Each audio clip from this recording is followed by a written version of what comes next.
Yeah. Hey, I remember syrup sandwiches and crime allowances. Vanessa nigga with some counterfeits, but now I'm counting this. Parmesan. Well, pack it as you can, you understand? What's up, Keith? How are you? What's up? I'm good, I'm good. Yeah. My name is Danny. Otherwise, Keith 101. I'm hosting this little shindig. Well, it was supposed to be the 4 Vegetas, but there was some travel issues with Rio Horikawa, which, by the way, really bummed me out. And Me too. Here, which, damn. But we have Rene from the Spanish dub. Yay, I guess. I'm very happy that he's here because, you know, I feel like getting a foreign language dub actor is like harder than getting a, you know, his Funimation's here in Texas. So you just call him or, you know, try and find him. But for Rene, you got to get translators. But his English is pretty good, so we'll be good on that. Later on in the panel, we'll also be doing some Q&A for VIP only. So if you have a VIP badge, you got to come up, show it, and you can ask a question to any of our people. So we'll start nice. about, like I said, 4 minutes. 4 minutes. So everybody come in and find a seat. Welcome to.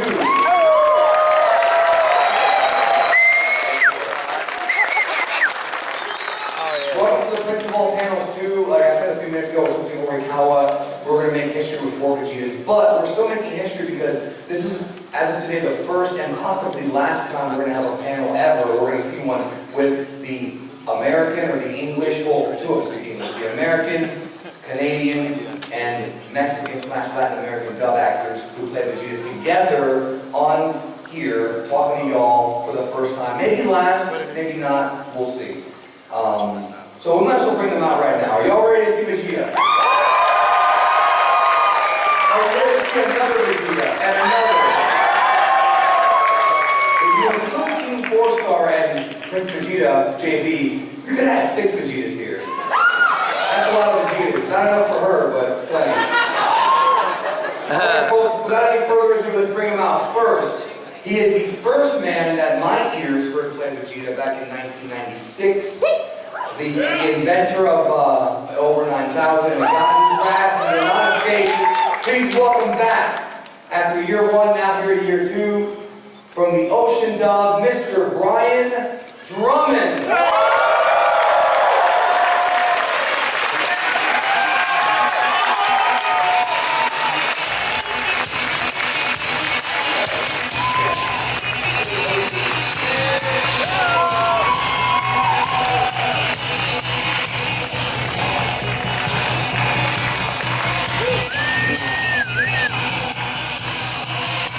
Bro, you gotta film.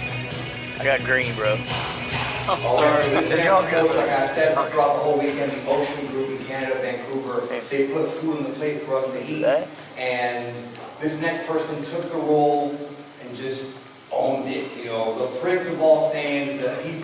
He's got quite the resume. And, you know, you might also know him as Kuwabara, All Might, Big Boy. Vegeta, well, the same Vegeta, of course. Actually, that Chris Sabat.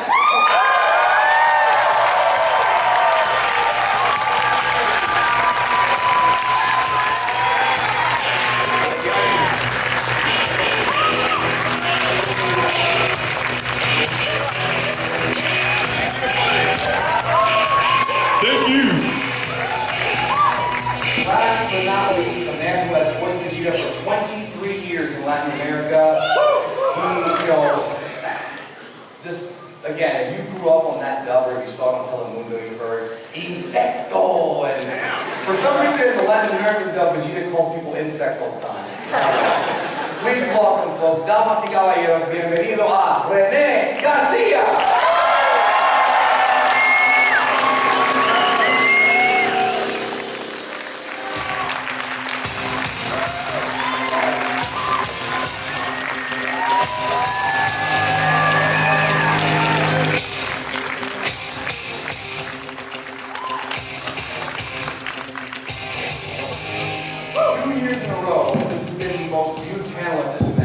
Vegeta is probably the most popular character in Dragon Ball. We're going to start over there and move over here with Brian, Chris, Rene. Why is Vegeta so damn popular? And why, well, let's just go with that. Why is Vegeta so damn popular, in your opinion? Come on, because he's so damn cute. You know, he's got just a phenomenal story arc. And to me, performance and things that I love to view are all about story. And Vegeta's story is amazing. He goes through so many ups and downs, and that's what we go through in life, so we can relate. Maybe not the mass murder part can we relate to so much, but we can relate to so many other aspects of his life. Love, hate, you know, greed, and everything. And he's open to change, which we should all be as well. So, and look at those buns, come on.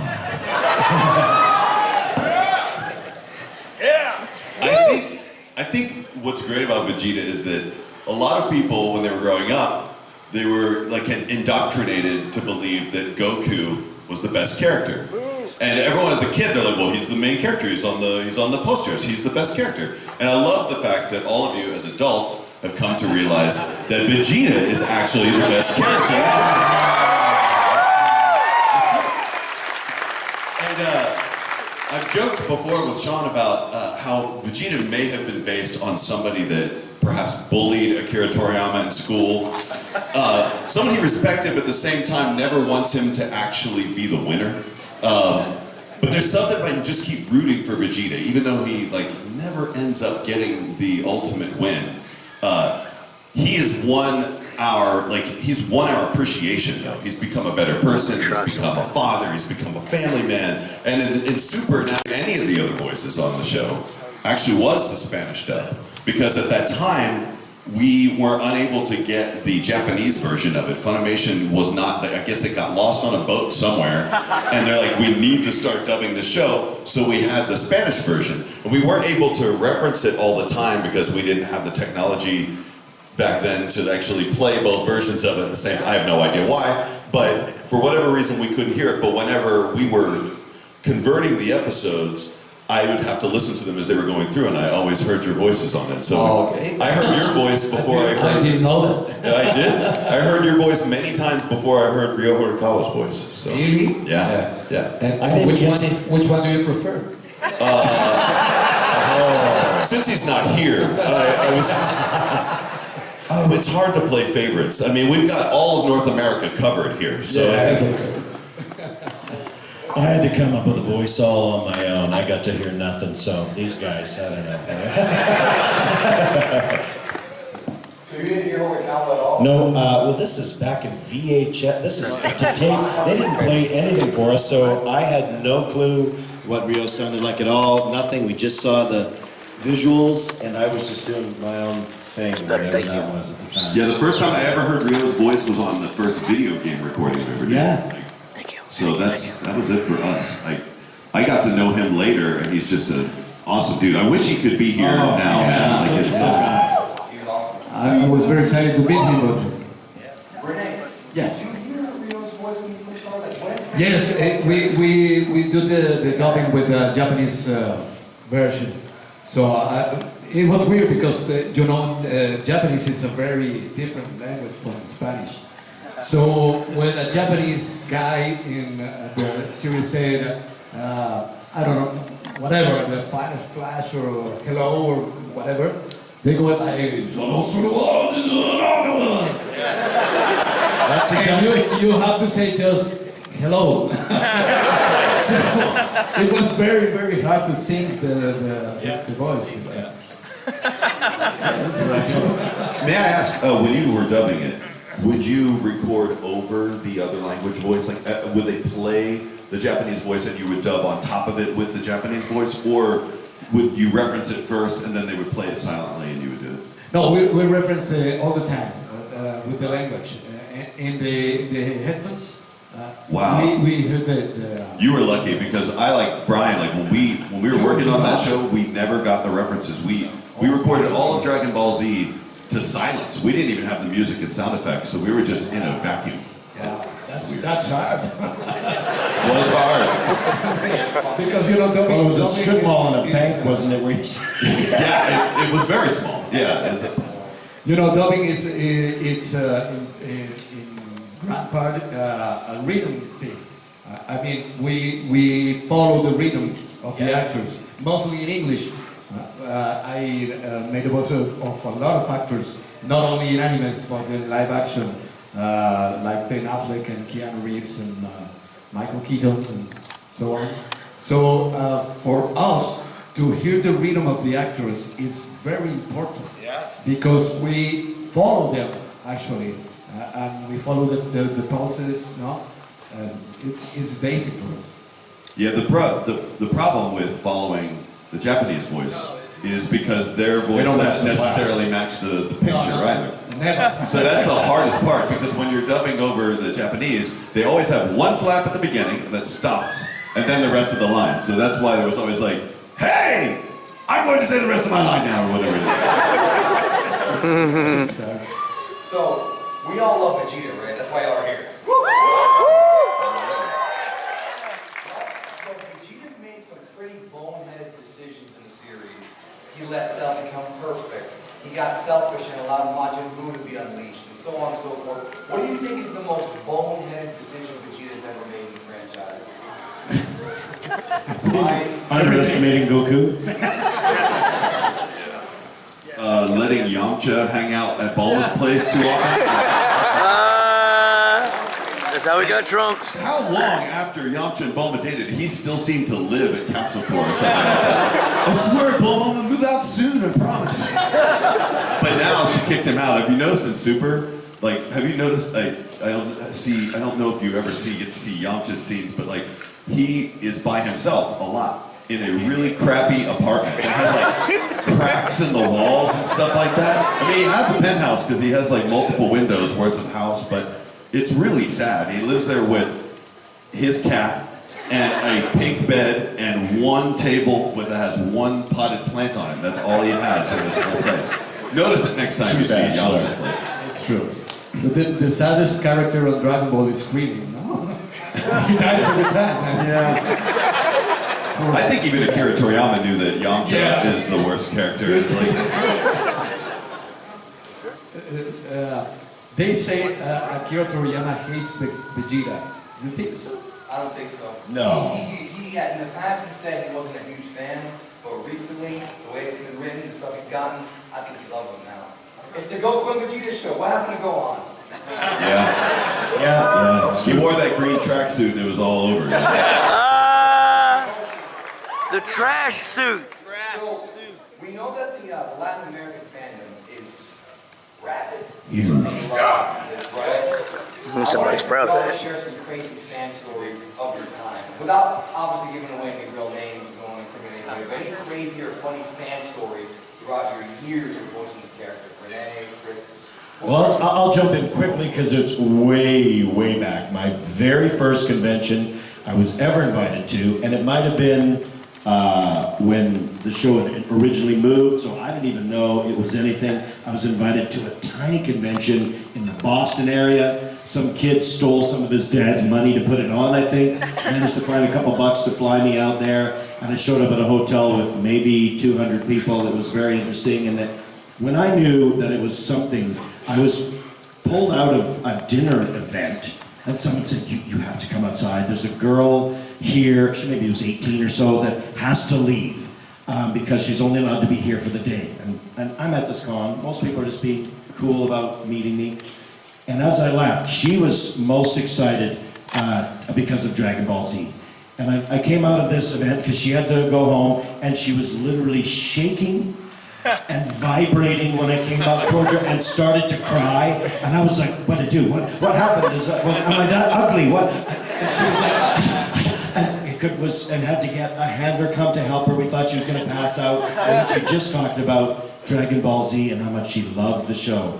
I still remember that moment and going back into the room going, man, this show is weird. It's got some crazy fans. And of course, that was when it was nothing. Now it's all you amazing people. So I'll never forget that moment of meeting that girl who was so excited.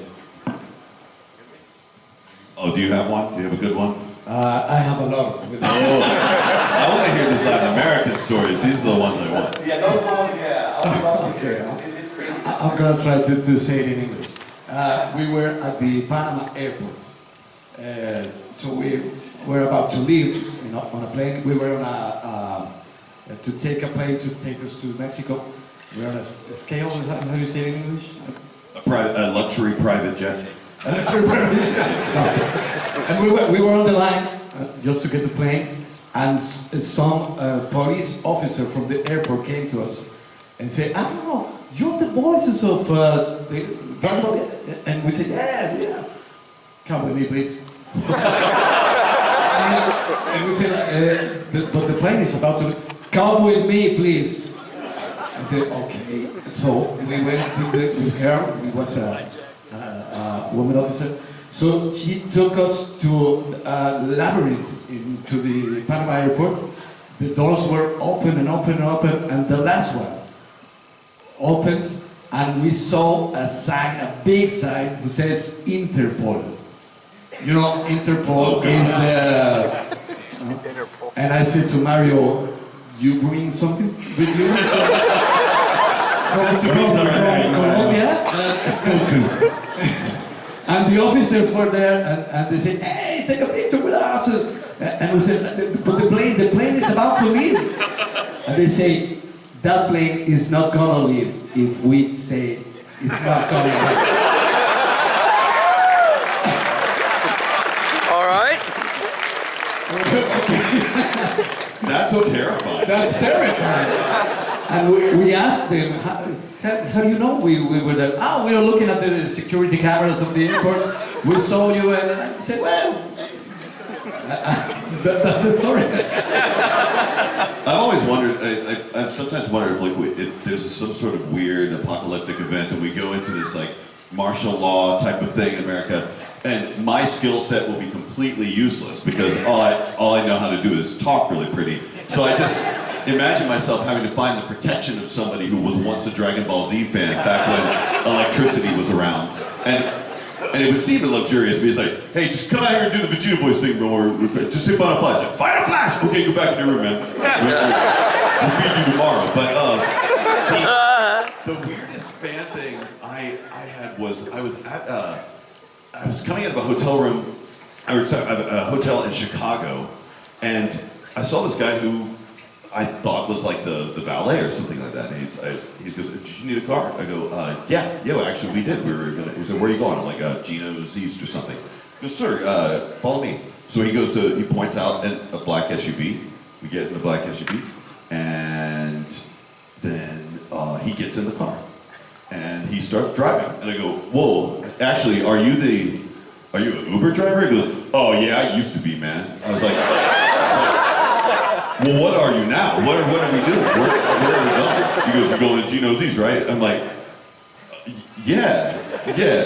And then he goes, you guys want a beer? I'm like, wait, what is happening here? And then I was like, no, that's okay. He's like, seriously, I'll get one. I look up on the screen, and there's like a Dragon Ball Z video, like one of the Dragon Ball Z Resurrection F or something playing, like from a weird angle, like as if it was recorded from the second seat in the theater or something like that. I was like, are you a Dragon Ball Z fan? He's like, yeah, hold on 1 second. And he stops the car. He goes, you've got to call my daughter. You've got to call my daughter. Are you serious? Did you just kidnap us? And he's like, she really wants to get into voice acting and stuff like that. Can you give her some tips? I'm like, oh my God, can we please get to the restaurant? And I paid him. I did actually pay him just to get out of the car. And he ended up dropping us off at the wrong place. I don't even think if he knew the restaurant I was talking about. But that was by far the weirdest, yeah.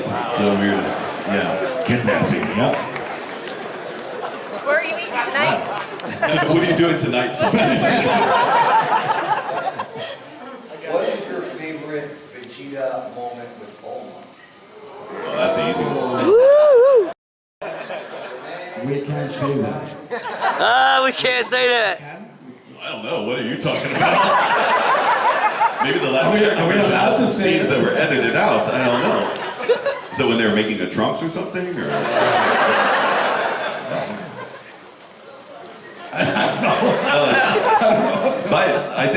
I think most people would agree with me that in Dragon Ball Super, probably the best part is when, or it could have been in the movie, when Nadie. Bulma gets slapped by Beerus. My Bulma. What did he yell in Spanish? In Spanish, he yells something like, "Nadie toca a mi Bulma!"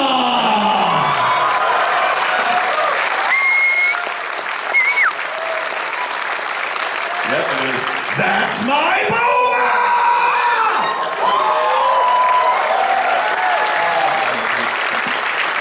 I didn't even record Dragon Ball Super, and I have that shirt.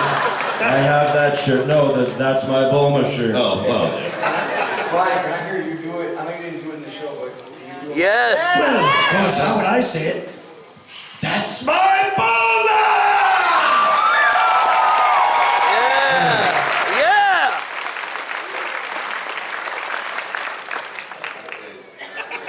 You know, Rene, something we did in the English, American dub of the show is that there's a, do you know in Super when they get the copy Vegeta section, instead of playing the copy, I actually called Brian, and Brian played copy Vegeta. So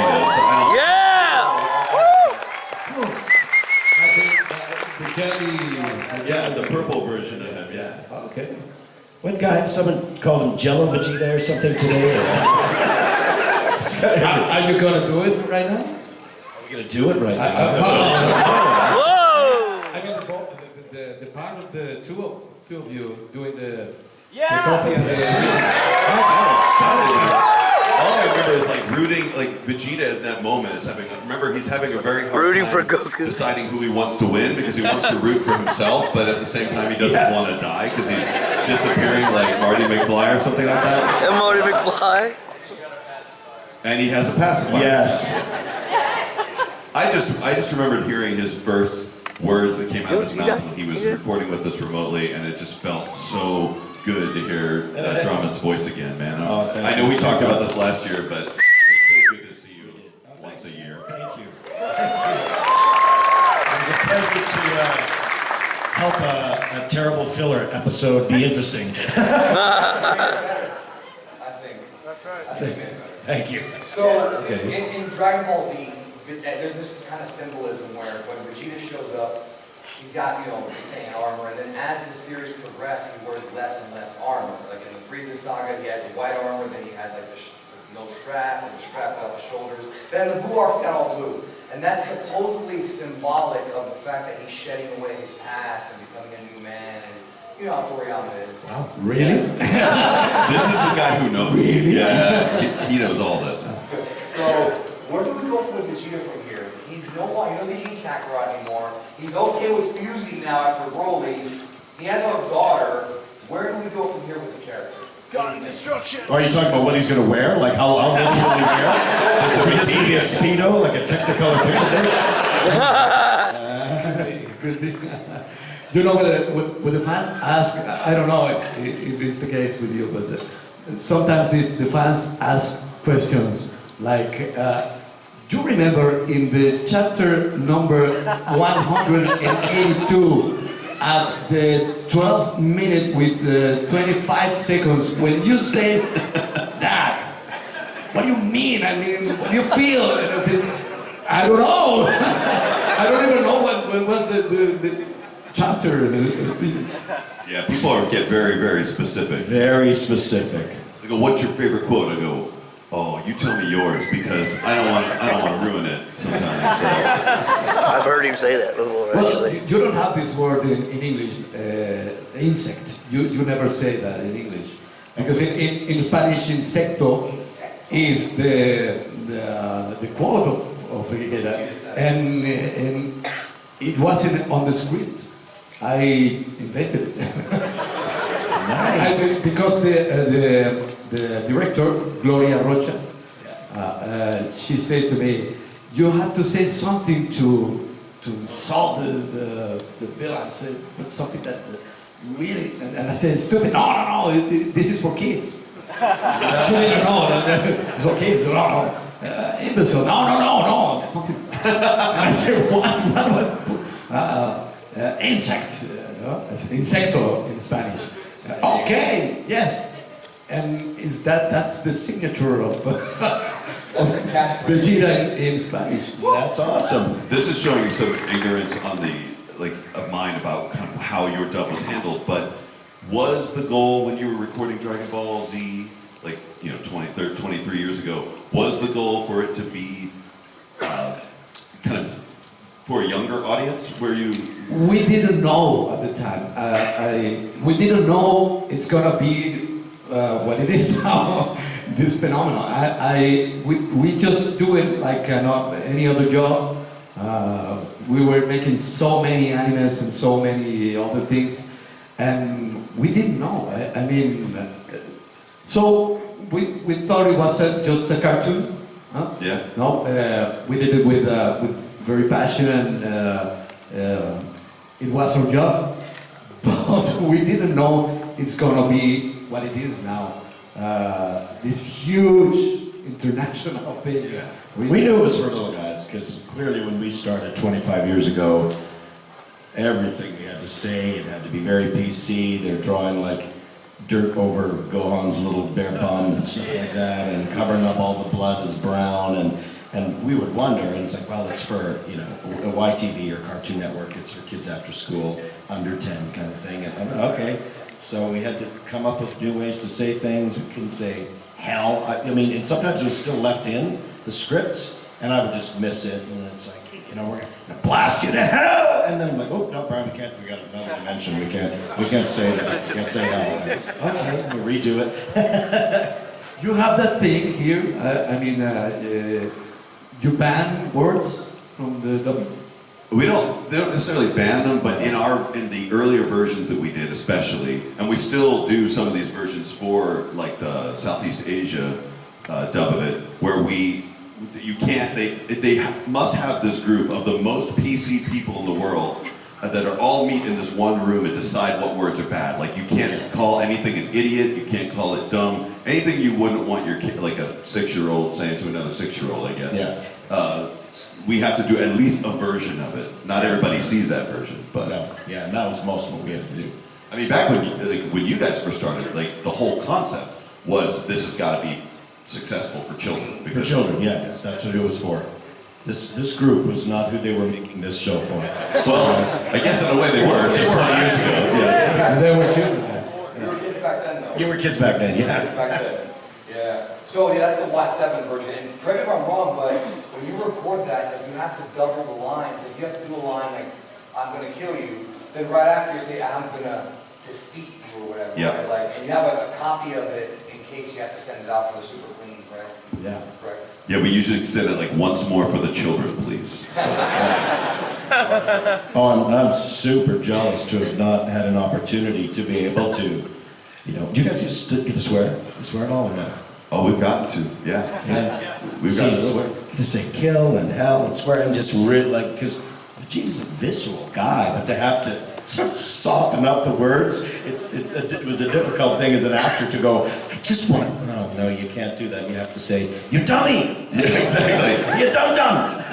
That's how it was, And it yeah. was with like, Kakarot, you fool! We did, fool? Like, that's, and I love insecto! You know, in one occasion I was dubbing Romeo and Juliet version for Disney. Disney was the producer, ABC or whatever. Yeah. It was Romeo and Juliet, and I was dubbing Paul Giamatti in Spanish. He was the priest of Romeo and Juliet. Yeah. And all the time he said, oh my God, Jesus, Mary, Joseph, whatever. Yes, yeah. And for Disney, you cannot say any religion. Oh, gosh. Word. Yeah, but it was Shakespeare.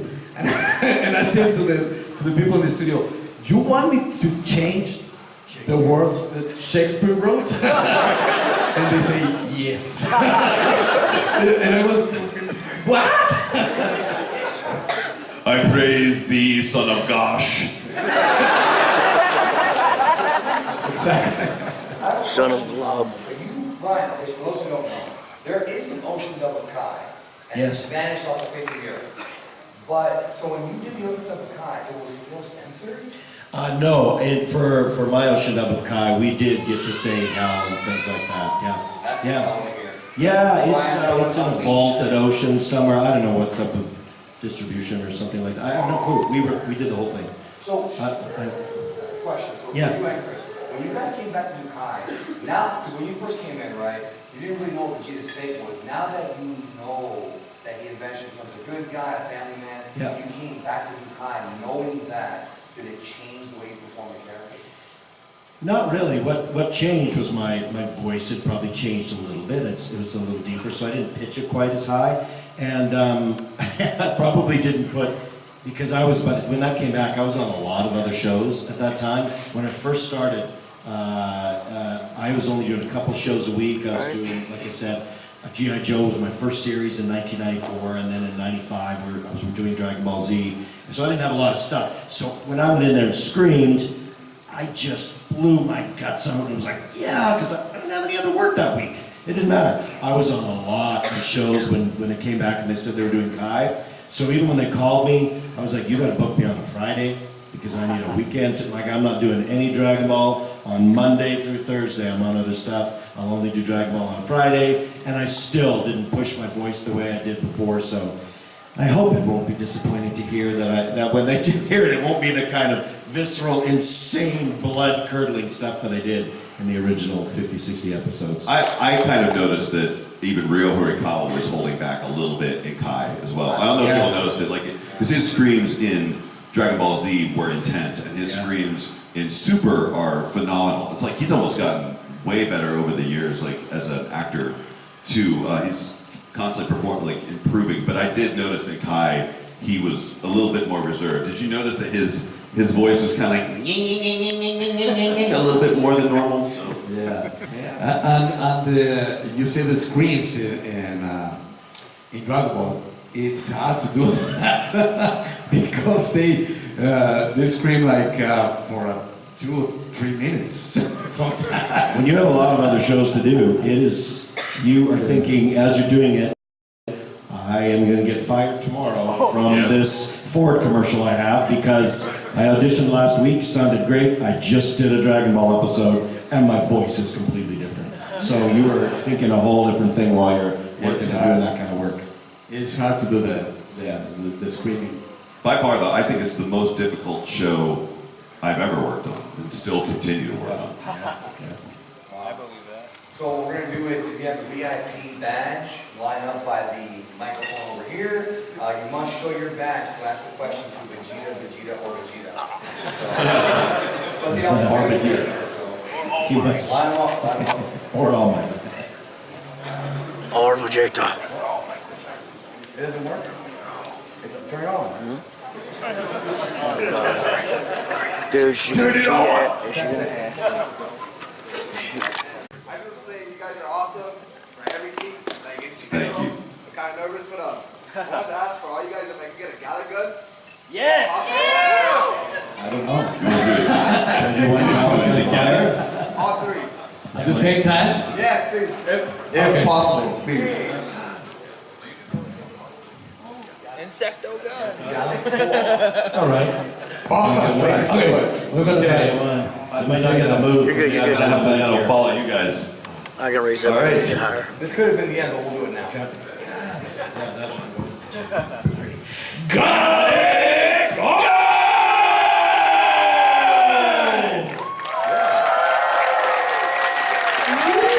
Triple gala gun, first time ever attempted. Sorry for destroying the people in the front. Spit on these people down there. Sorry, insectos. All right, good evening, you guys. First of all, I just want to say thank y'all for coming out here, taking your time and, expressing yourself with us. And I'm Joseph Buffington from Atlanta, Georgia, and just something simple. What was the most memorable moment that you can remember recording any part within Dragon Ball or any part that you ever recorded, period? When we get Any paid show, for any it. show. Cualquier programa. Yeah, we keep looking at you. That's Most memorable part of any memorable moment. You know what? It's not. I will go outside of Dragon Ball Z, just because I've worked on a lot of other shows. But when I showed up to work on Inspector Gadget with Maurice LaMarche, Pinky and the Brain, he plays the Brain. Great actor. But we did a new revamped version a number of years ago, and I was cast as the new Dr. Claw. So the moment I was in a room with Nolan Marsh, he was playing Inspector Gadget, and I got to do the voice of Dr. Claw, which I grew up watching as a kid. That was like really surreal. I was like, what is happening to me? So it was amazing. That was fun. Yeah. Maurice LaMarche, that's a guy I think that every single voice person gets nervous around. Like, he's the nicest person ever, but he's just so damn talented. He's so freaking good. Amazing. That was all three. Yeah. Yeah. Next question, or do you want to answer? Yes, when we get paid, it's Yeah, when we get paid, I forgot that one. That is my favorite part. You guys got paid. I feel like I got cheated.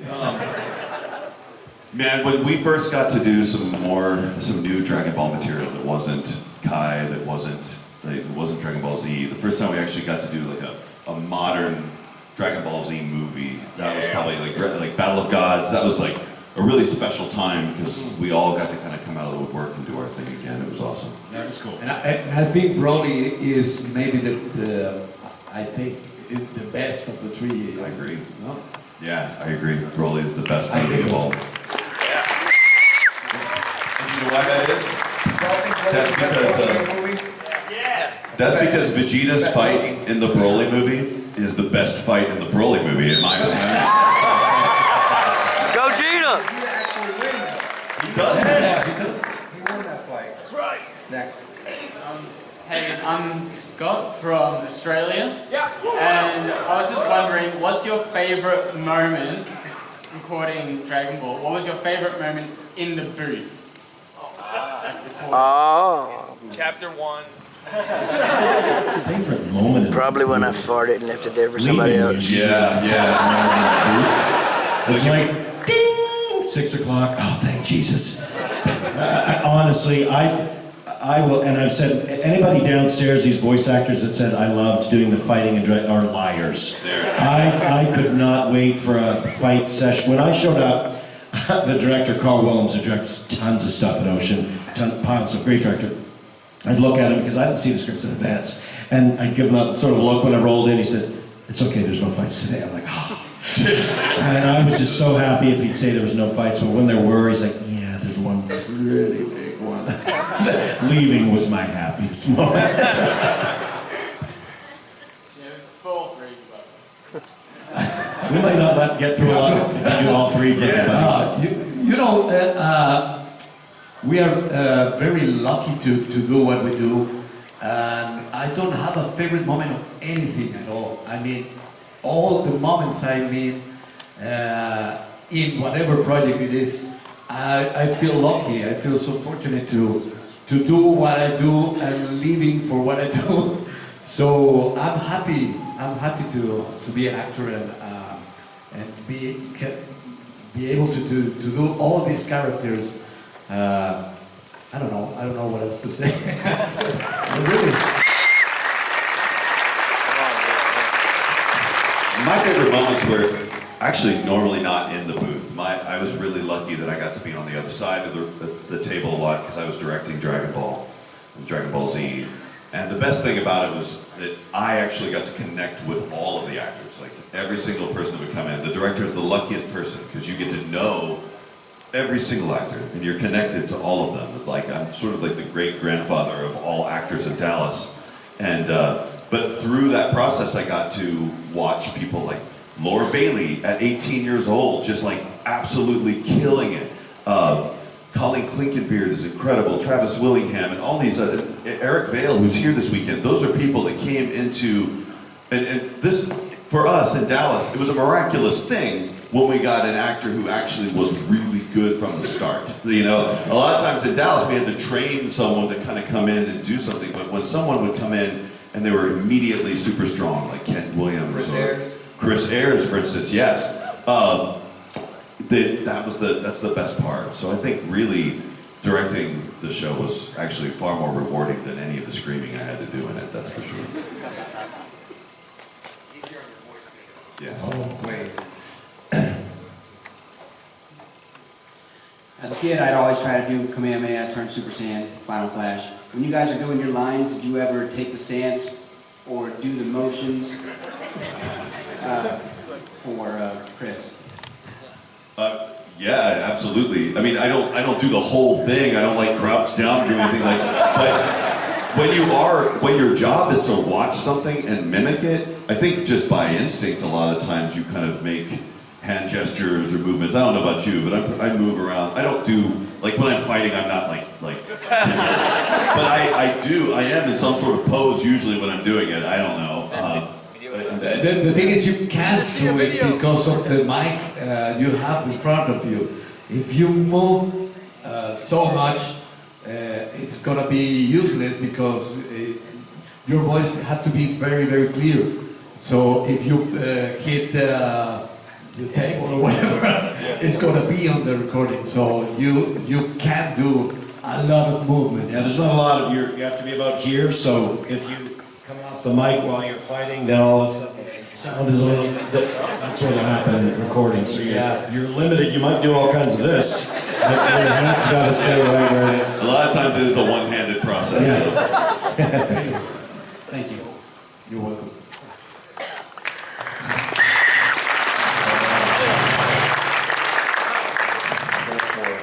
I have a question for Chris. I was just wondering how you feel if the Saiyans got their tails back. Oh, GT? That the Saiyans got their tails back? Like, if they did. Like, I don't know. Oh, how you feel about that. The thing I would be the most happy about is that, like, maybe, like, Super Saiyan 4 Vegeta would finally be canon. Because, I don't know about you, but, like, I love that form of Vegeta so much. Yeah! It's He just looks such a dope. cool looking form where he has, like, kind of the hairy arms and the tail and all that stuff. Like, I'd be all about it. The eyeliner. Thank you. Hi. You go ahead and I'll ask them. This is for Chris. What was the most taxing session you've ever recorded in the booth? Wow. I mean, all of them are so taxing. It was probably all the original Dragon Ball Z sessions were the worst because Kai fixed a lot of the stuff that was the absolute worst. Because when I found out we were going to record Kai again, I, like you, we were really busy working on a lot of shows, and I was like, if we're going to have to scream like we did on the first one, this is going to be a lot of trouble. But Kai did a really good job, like screaming and then cutting away and then cutting back, and then it was over. Yeah. But in the original version, it'd be like, ha! And they cut away, and you're like, you stop, and then it comes back, and you're supposed to still be screaming, and you have to do it again. So yeah, the long power-ups, long screams into really big stuff, that's always the hardest. Like, Thanks. Love Sure. you guys. Thanks. Quick question for Chris and Rene. So which do you like more, Blue or 4? I don't know. Or God. Yeah. Because in the movie, every time I went to the movie, when Vegeta went God, everybody clapped. Yeah. It was one of the biggest moments. Yeah. I was a good one too. I think God. Yeah! Yes, it is. I mean, God, like, visually, I think that Super Saiyan 4 is it is such a punk rock look for Vegeta. I think it's really neat. But, I mean, Vegeta does deserve to be a god. We just haven't established exactly what that means just yet. Like, we'll see. Go for it. Okay, this one's for Chris. What do you think is your favorite thing about Vegeta and Bulma's relationship? I like the fact that it was actually defined as to why Saiyan men pick the women that they pick in Dragon Ball Super. Do you remember that when they're like, Saiyans always pick strong women? Of course we do. I like the fact that Vegeta is showing a lot of deference to Bulma now. Like he'll make a decision now, look over and check and see if Bulma's okay with it now. Whereas before he was just, shut up woman and bring me a dry cloth or whatever. I love the fact that they really are acting like a married couple now. Look at Danny. He changed. Just watch. Thank you. This is a question for Chris. It's not Dragon Ball related, but I've always wanted to know why you named your studio Okatron 5000. That is a good question. Thank you. I can answer it pretty quickly because other people have asked me that before. When I was in college a billion years ago, there was this thing that popped up called the internet, and then you were allowed to pick an email address. And I was trying to be, I want to be Chris@yahoo.com, and that wasn't going to work because like 900,000 people had already chosen that. So I was trying to figure out what my name was going to be, what my name was going to be, and I couldn't think of a good name for Yahoo. And my roommate came in, and we had just eaten some soul food that afternoon, and it was like, that was really good food. I'm like, yeah, I need to eat more okra. And then I realized, oh, that's a really good name. I'll be eat more okra at yahoo.com. So okra became like this word, and I would use it like in all of my screen names and stuff like that. And then so when I opened Okratron 5000, okra means really nothing. It's just a word that kind of like popped up out of nowhere. But then Tron is, I've always had this, I thought it was always really funny that you can put the word Tron or omatic at the end of any word to give it technological significance. Like, this is just a bottle, but if it's called the Bottletron, it's a hell of a lot cooler, right? And I was also obsessed with the year 2000, because when I was a kid, I had this book called The Kid's Whole Future Catalog, and it was told us exactly what the year 2000 was going to be like. It didn't turn out to be anything like that at all. But there were a lot of laundromats and stuff that called themselves Laundromat 2000 because that was supposed to be a futuristic theme, but by the time we got to the year 2000 sounded pretty dated at that point. And so I gave our studio the name 5000 to give it like an extra 3,000 years of longevity.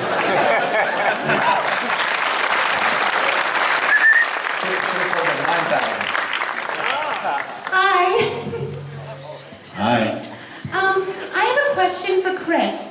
I've been doing a lot of thinking, and I'm pretty sure everyone here wants to hear about it, but I really liked the Broly movie with the Saiyan origins, like showing King Vegeta's palace. You did awesome as King Vegeta.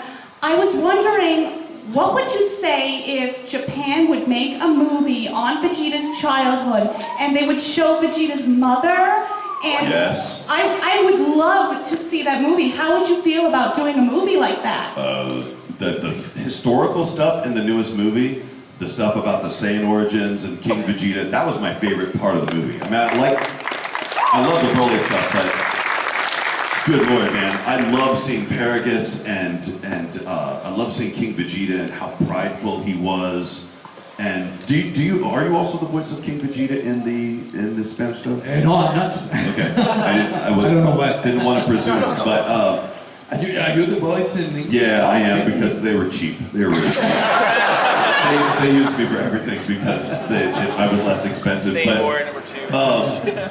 And I love the part. I think that my favorite part of the Broly movie is when Bardock and Gine, his wife, are running away, and he's saying, "I want to save my son," and she's like, "Why do you even care?" Saying men don't care at all about their children. He goes, I've spent my entire life destroying. I just want to save something for once. And that, for the first time, made me feel like Goku isn't just the dumb hero that fell on his head. He might have had this predestiny, because of this kindness that was injected into him from his father, Bardock. That was the first sign that, there was this change in the Saiyan attitude, and his father's kindness was somehow injected into Goku as he flew away in that pod. And that made me feel a lot better about the character of Goku, that he's just, I've always been bothered by the fact that Goku's nice because he was dropped on his head as a child, that's it. But this, I think, adds something to it. So anything else that involves the Saiyan history, I would love to know who Vegeta's mother was. She probably wasn't very well treated, but I would love to see more of that. And if I could name a personality for the Queen, she would have a combination of Chi-Chi and Bulma's personalities. I would bet she would. Thank you. And we also found out that this is new information. He's Vegeta the 4th. Yes. Yes, there's 2 more Vegetas before King Vegeta that we may never see. So that's brand new information. Go. Nice to meet y'all. Hello, guys. My question is for Brian. If you had a real-life Capsule Corp case with capsules in it, put anything in it, car, plane, You better slow down a little bit. I missed the first part. Oh, if you had a real-life Capsule Corp case Yes? That you can put anything in it? Like a Hoi capsule. Yeah. What would you use this for? If I could put anything in it. Yeah, like the Bulma throws tablets down. Misbehaving kid? Yeah, the whole motorcycle comes out. Like, what would you put in there? A house? Wow. I always like to get these questions in advance so you can really think up the most amazing things. That's not my fault. I know, you throw them out. Well, if I could put anything in it, just pop up. That's tough, that's tough. What a win against Goku. What one thing in your life would you want to keep in your pocket at all times? Like a tiny version that you could have appear at any moment. Oh, nice. Yeah, I'm just about to get a hot tub this summer, so that's a hell of a answer. Portable hot tub. You know, I love travel so much, it would probably be something that if I could just, you know, pull it out and I could hop in a private jet and be like, boom, I'm somewhere else today, boom, I'm in London, boom, I'm in Hawaii. I would be travel related because I'd love to get around and come back here too. This is freaking amazing. Thank you. How's it going, guys? My name is Javier. This question is for Chris. And so in the Broly movie, when you guys had the fight between Vegeta and Broly, were you sad that Goku kind of just butt in when you didn't even go Super Saiyan Blue yet? Or were you just like, well, I guess? I mean, I'm so used to it by now. Goku always butts in, so I was expecting it to happen at some point. I was just really happy that Vegeta's fight was so damn good, though. That it was just the most realistic fighting in his section. Because I tell people I love Vegeta's because it was slow and it was deliberate, and you really could see all of the moves very clearly. And by the time you got to Goku's fight, he's doing like Jedi mind tricks and like making Broly freeze in midair and reading his thoughts or whatever the heck was going on in that scene. Hey, that was cool, man. Yeah, it just was so bizarre. And then by the time we got to the Gogeta section, it was just the Broly movie on acid. So I really loved Vegeta's part was like Vegeta's fight in it was really good. So I was happy for the amount of fighting that he did. When I called Sean to tell him that we were going to work on this movie, he's like, I was telling him about it. He goes, well, is Goku the lead in the movie? I go, actually, I think that Goku and Vegeta have an equal amount of time in the movie. It's pretty cool. Thank you. Question is for Brian. How far along do you think Vegeta would have been if when he was in a hyperbolical time chamber and he refused to train with Trunks? How far along do you think he would have been if he would have trained with him and if he would have ended up being as strong as, if not better, as Team Gohan? How far along do you You're think getting the hard ones, man. I'd like to ask this question to the guy who hasn't done much Dragon Ball Z for 25 years. I would be super strong. Wow, that is it's so deep. How far along would I be? Man, I would just like to be, he always wanted to be strong enough to kick anybody's ass. That's what I loved about him, is his willingness to get out there and fight. But I don't know, I just want to be stronger than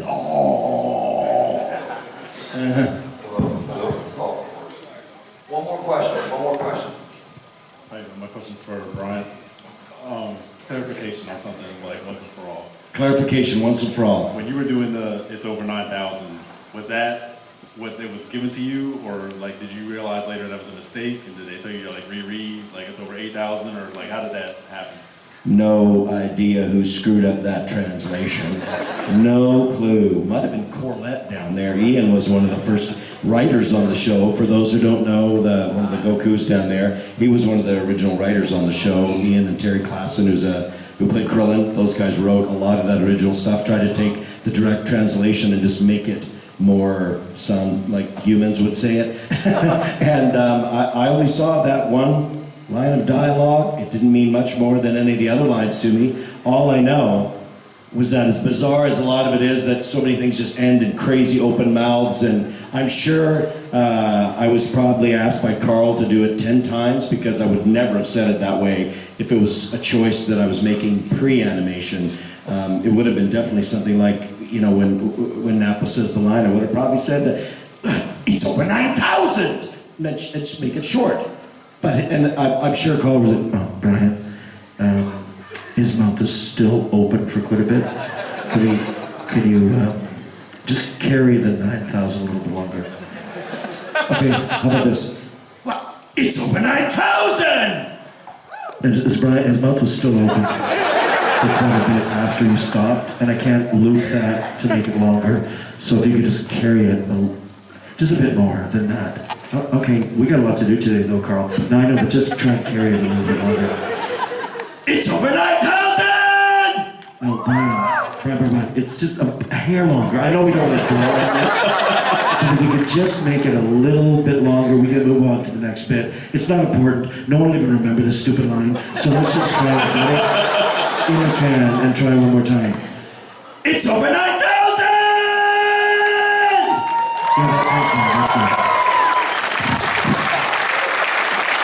And you know, in Spanish we made a mistake because we said it's over 8,000. I don't know why. You got it right. We made a mistake. We said it's over 8,000. I don't know. All right, we're going to wrap it up here. Thanks everybody for coming. One more question before we close out. First of all, thank y'all for being here. Tomorrow, the Ocean Dub and the GT panel will be in this room, so come back for that. Final question. I'm going to start with Brian, then Chris, then Rene. Where do you think your life and career would be without Dragon Ball? Where do you think you'd be? What would you do? I would still be working on a lot of stuff, to be honest. Yeah, it was very early in my career, and things were really taking off. And because we only did 50 or 60 episodes, and then by the time it came back and we did more for Canada, I was working on a lot of shows. This part of my life would be very different, which is an amazing part of my life. This would probably not exist in the same way at all. And this, honestly, is the fun part. Not screaming, it's over 9,000, but meeting all you guys. So that's what would be very different in my life. But as far as working on shows, I still think I'll be pretty busy because it's a very minute part of the shows that I've done in my career, probably like you guys do. It's a smaller part of what we've done, but this part, too cool. I would have missed out on some crazy fun with you guys.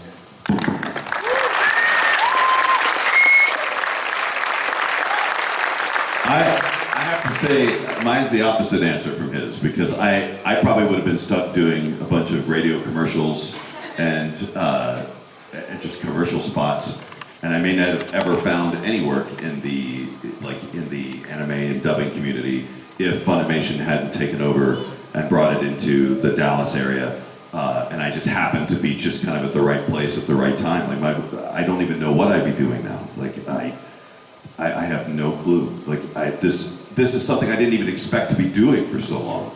I'm still shocked that you guys are still letting me do this stuff. I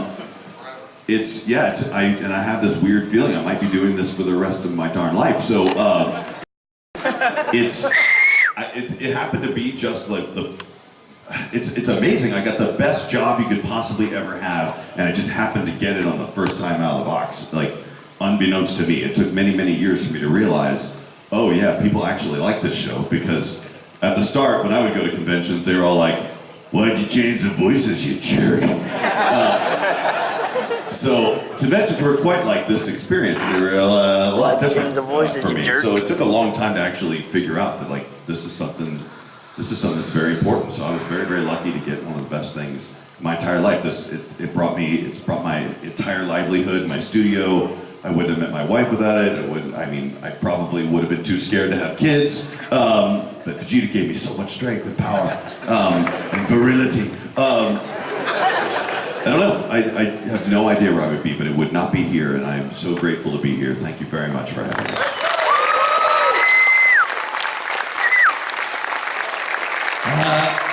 I have to agree with Brian. When we were doing Dragon Ball Z, I started dubbing. Well, I started acting when I was 4 years old. So my entire life I've been an actor. So I started theater and then television and then dubbing. And it's part of my life, as Brian said, with the fans, with the travels, to anywhere. I've been in all Latin America, and the fans, let me tell you, are the same in all over the world. I mean, it's a community, it's a generation, I don't know, but they found a bond, and yes, it's amazing. It's really, really amazing. So that part of my life, it's because of Vegeta en español. And that is wrong. We must say Vegeta, but Vegeta in Spanish is not a good word. So we left Vegeta. So yeah, but the love of the fans is amazing. It's just amazing, and this phenomenon is it's over 9,000 or beyond. I don't know. Thank you so much.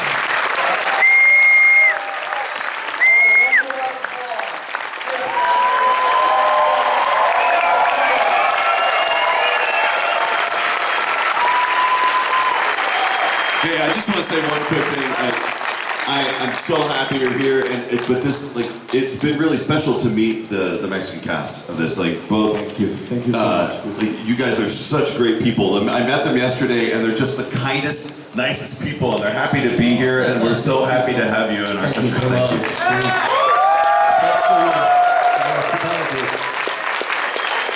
Adiós, insectos!